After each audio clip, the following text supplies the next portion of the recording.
声势 350D 湿润路面试驾极简评。几天前，我把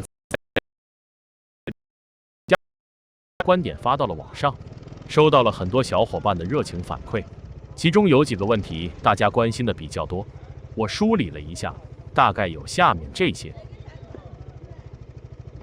正好这个周日5月29日，声势又有一个试驾会，所以我就带着大家的问题又去试了试。大家好，我是蹲在踏板上试驾的阿婆主石头呆。今天早上重庆下大雨，我还以为试驾要取消。10点左右，看着雨小了点，便和声势那边确认试驾会是否照常举行。在得到肯定答复之后，我蹲上小踏板，出发前往30公里外的试驾点。试驾点是一个安培学校的练习场地，利用的是一段弧形的市政断头路，长度180米，宽度20米左右。因为场地不大，每一圈时间有限，我只能排着队多试了几次。先说说大家关心的那几个问题。1、异响。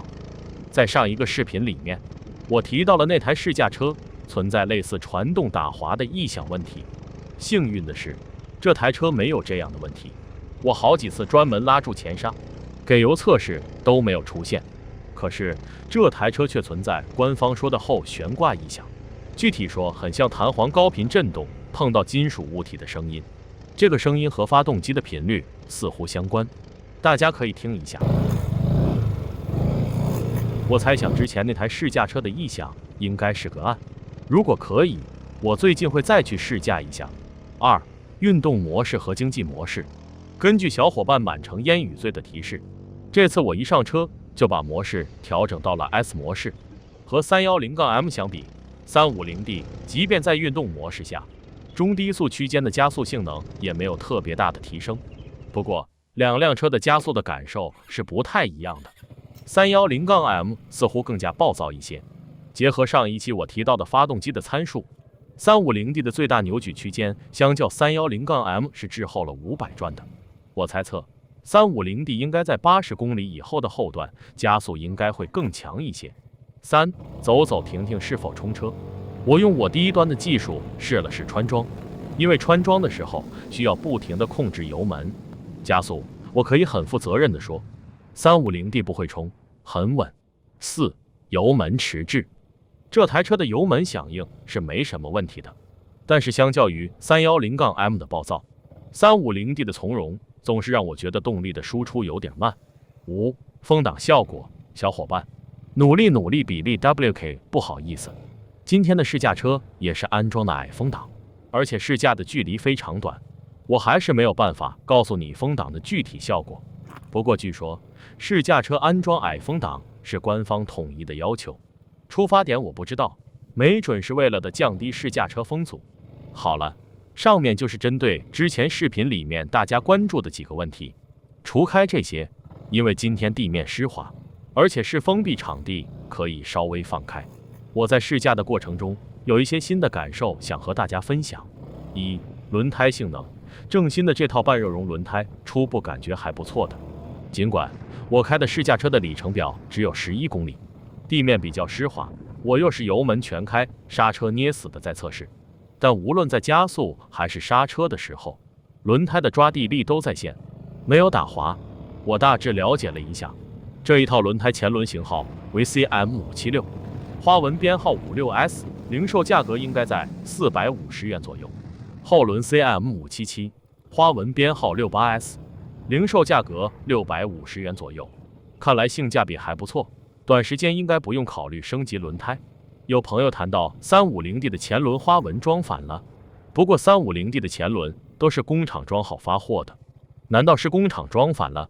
一般而言，因为摩托车后轮负责加速时抓地，前轮负责刹车时抓地，它们的受力方向是刚好相反的，所以一般的子午线轮胎也是前正后反的安装方式。简单点说，就是前后看，车轮花纹都是中文8的走向。我看了下，好像工厂确实是按正向安装的，希望知道原因的朋友可以科普一下。2、刹车及 ABS。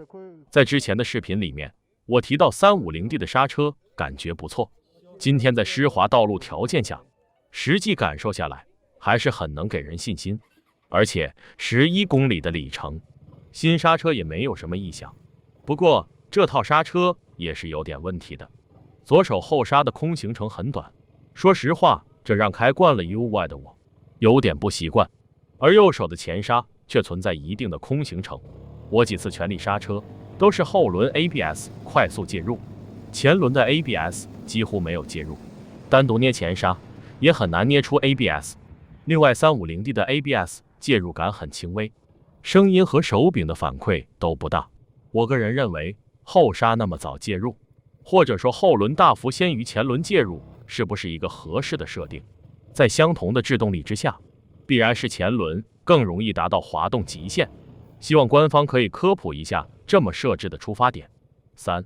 关于驻车刹车辅助这个功能，就像小伙伴 OOPSUUUU 说的那样，在开启了驻车辅助的情况下，轻轻捏一下就可以解锁。